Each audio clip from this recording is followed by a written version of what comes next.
age ye-leader yehlele esizweni.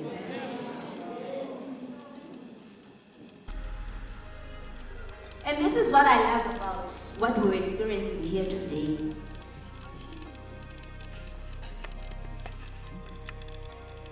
Your grace, Ndlovukazi, wehlela esizweni.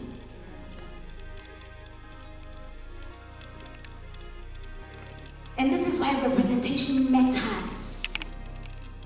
When we talk representation in spaces and places in which we have not been able to dominate and people think Mangumsindo, this is why representation matters, because it tells you that it doesn't matter whether you are red, green, blue, orange, royal, or poor, or whatever you may be.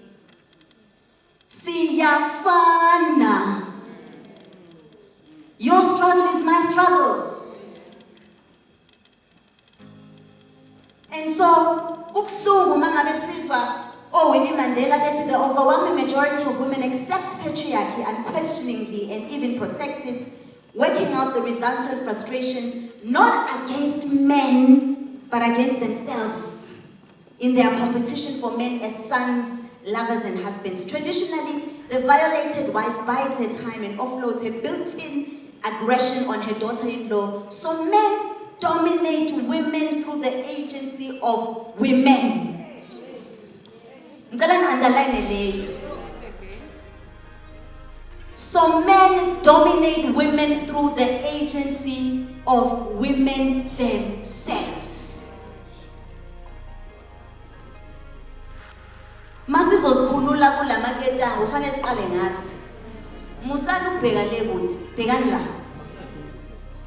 Asibheke la iduzane la kuthini.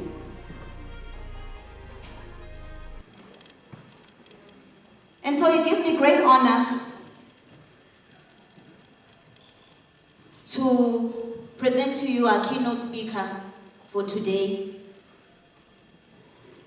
because she is a woman dominating in her sphere of influence. And we need these voices in the judiciary. They're important.